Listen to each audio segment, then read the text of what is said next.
la logique. Les axiomes et la logique. La logique dans un cadre méta.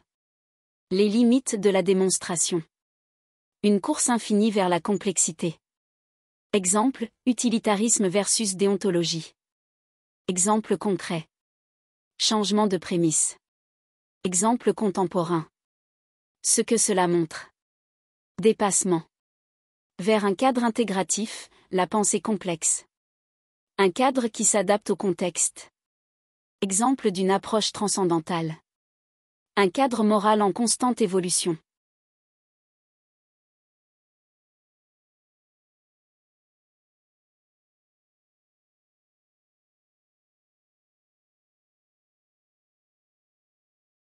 Dans tout système de raisonnement, il existe des prémices de départ qui sont indémontrables. Ce sont des vérités, ou des évidences acceptées a priori, souvent considérées comme universelles et immuables, dans une époque donnée. Ces prémices, ou axiomes, fondent un système de pensée, et permettent ensuite de construire des raisonnements, de tirer des conclusions. Cependant, ces axiomes, bien qu'ils semblent à un moment donné évidents, sont historiquement et culturellement situés. Ils reflètent une certaine vision du monde, ou un cadre de pensée particulier, et ne sont jamais totalement neutres. Morin pointe du doigt le fait que l'évolution des connaissances passe toujours par une remise en question de ces vérités premières.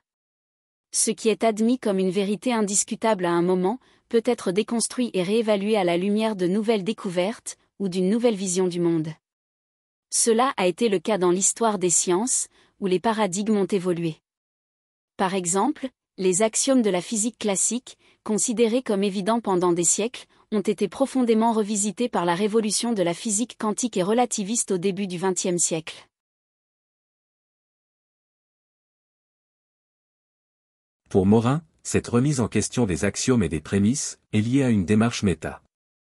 Chaque système de pensée ou de logique est limité par ses propres fondations, qui ne sont jamais totalement explicitées ni démontrées.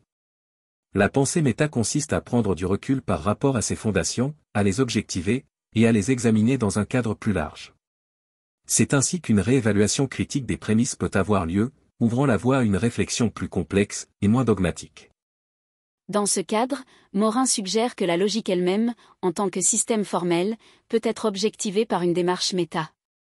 Autrement dit, nous devons être capables de remettre en question la logique et ses règles fondamentales, en les intégrant dans un cadre plus large. Cette démarche ne nie pas la validité de la logique, mais elle contextualise cette validité. Ce qui est logiquement cohérent dans un système donné, peut ne plus l'être si l'on change de cadre, ou si l'on revoit les axiomes de base. Par exemple, la logique formelle classique, fondée sur le principe du tiers exclu, une proposition est soit vraie, soit fausse, a été remise en question par des logiques alternatives, comme la logique floue, qui introduit une gradation entre le vrai et le faux. Morin rejoint ici une critique profonde des systèmes de pensée qui se veulent totalement autosuffisants. Un raisonnement, quel qu'il soit, ne peut pas tout démontrer. Il doit nécessairement s'appuyer sur des prémices non démontrées. Ces prémices sont souvent masquées ou implicites, et c'est là que réside le danger de l'absolutisme ou du dogmatisme. Quand un système de pensée refuse d'objectiver ses propres fondations, et s'imagine comme totalement cohérent et exhaustif. La démarche méta, selon Morin, permet de désenclaver ces systèmes de pensée. Elle ouvre un espace pour la réflexion critique et la réévaluation des prémices. Cela rejoint également sa critique du réductionnisme scientifique ou philosophique, qui consiste à simplifier excessivement la réalité, en la ramenant à un ensemble restreint de lois, ou de principes. La démarche méta pousse à complexifier la pensée, à accepter que tout système de pensée est limité, et qu'il doit être remis en question en permanence. Cependant, comme dans le cas du méta-point de vue, cette démarche de réévaluation des prémices ne peut pas non plus s'arrêter. À chaque fois qu'un système de pensée est objectivé dans une démarche méta, le cadre méta lui-même a ses propres limitations, et doit à son tour être soumis à une démarche méta. Il y a là une course infinie vers une vérité toujours plus complexe, mais jamais totalement accessible. Pour Morin, cette course ne doit pas être vue comme une impasse, mais comme une condition essentielle de la pensée vivante. La connaissance n'est jamais totalement acquise ou définitive, elle est toujours en mouvement, en mutation. La réflexion méta permet de maintenir une pensée en perpétuel ajustement, en évitant de tomber dans des certitudes rigides et des schémas figés. Exemple de l'utilitarisme versus déontologie. La morale utilitariste, par Jeremy Bentham et John Stuart Mill, repose sur la prémisse que l'action la plus juste est celle qui maximise le bonheur total, ou le bien-être global. C'est un calcul coût-bénéfice. On juge une action en fonction de ses conséquences, et du bonheur global qu'elle crée. La morale déontologique, par Emmanuel Kant, repose sur une prémisse différente. Ce qui est bien ou mal, ne dépend pas des conséquences, mais des principes moraux, ou des devoirs que l'on respecte.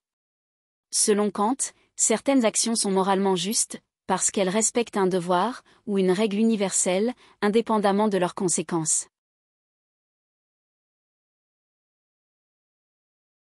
Exemple concret. Le mensonge. Selon la morale utilitariste, mentir peut être moral, si cela produit plus de bonheur. Par exemple, mentir à un enfant sur un sujet douloureux, pourrait être vu comme justifié, si cela évite une souffrance inutile à cet enfant. Selon la morale déontologique, mentir est toujours immoral, car cela viole le devoir de vérité, indépendamment des conséquences. Même si mentir évite la souffrance, le mensonge reste intrinsèquement mauvais. L'inaction face à un crime. Selon la morale utilitariste, si, en restant passif face à un crime, ne pas intervenir dans une agression par exemple, on évite d'aggraver la situation, ou de provoquer des dommages supplémentaires, cela pourrait être moralement justifié, car l'objectif est d'éviter un mal plus grand. Selon la morale déontologique, ne pas agir face à un crime serait immoral, car nous avons un devoir moral d'agir, et de porter assistance aux victimes, quelles que soient les conséquences possibles pour nous-mêmes. Ce qui est fascinant, c'est que ces deux morales partent de prémices différentes. L'une se concentre sur les conséquences, utilitarisme. L'autre sur les principes et les devoirs, déontologie. Lorsque l'on change ces prémices, cela modifie totalement la manière d'évaluer les actions humaines. Exemple contemporain. La question du sacrifice pour le bien commun. Un dilemme bien connu, le problème du tramway, illustre ce débat. Imaginez un tramway hors de contrôle qui va tuer 5 personnes. Vous avez la possibilité de détourner le tramway sur une autre voie, où il tuera une seule personne. Que faites-vous?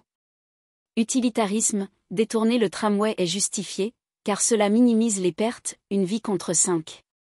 Déontologie, détourner le tramway pourrait être immoral, car cela signifie que vous prenez activement la décision de causer la mort d'une personne, ce qui viole un devoir fondamental de ne pas tuer. La guerre et les bombardements. Pendant la Seconde Guerre mondiale, les Alliés ont justifié le bombardement de villes allemandes et japonaises, en arguant que cela réduirait le coût total de la guerre, en termes de vies humaines, logique utilitariste. Un point de vue déontologique aurait affirmé que tuer des civils est toujours immoral, quel que soit le bénéfice potentiel, car cela va à l'encontre d'un principe fondamental du respect de la vie humaine. Changer les prémices dans un système moral, c'est comme changer le cadre à travers lequel nous jugeons le bien et le mal. L'utilitarisme repose sur un axiome qui évalue les conséquences et le bonheur global, tandis que la déontologie repose sur un axiome de respect de principes universels. Si vous adoptez l'une ou l'autre de ces prémices, cela change complètement votre perspective sur les mêmes actions. Edgar Morin cherche à dépasser les oppositions rigides entre des cadres de pensée apparemment incompatibles, comme l'utilitarisme et la déontologie dans le domaine de la morale. Ces cadres ont chacun leurs mérites et leurs limites, mais leur rigidité les empêche de s'adapter à toutes les situations humaines. L'approche de la pensée complexe, telle que développée par Morin, invite à inclure et transcender ces cadres opposés, en les intégrant dans une vision plus globale et fluide, capable de reconnaître la richesse et la diversité des situations humaines. Cette pensée rejette la simplification excessive des dilemmes moraux en noir et blanc, en affirmant que la complexité de la vie nécessite des solutions qui tiennent compte de multiples dimensions, parfois contradictoires. Inclusion. Un cadre intégratif permet de reconnaître la validité de chaque approche, déontologique et utilitariste, mais aussi leurs limites, dans certains contextes. Transcendance. Il ne s'agit pas simplement de combiner ces cadres, comme deux options possibles, mais de les transcender, en créant un nouveau paradigme, qui prend en compte à la fois les principes éthiques et les conséquences pratiques, tout en s'ajustant, en fonction des contextes uniques. Le cadre que Morin suggère ne serait pas figé ou déterministe. Il pourrait reposer sur plusieurs piliers clés. La contextualisation.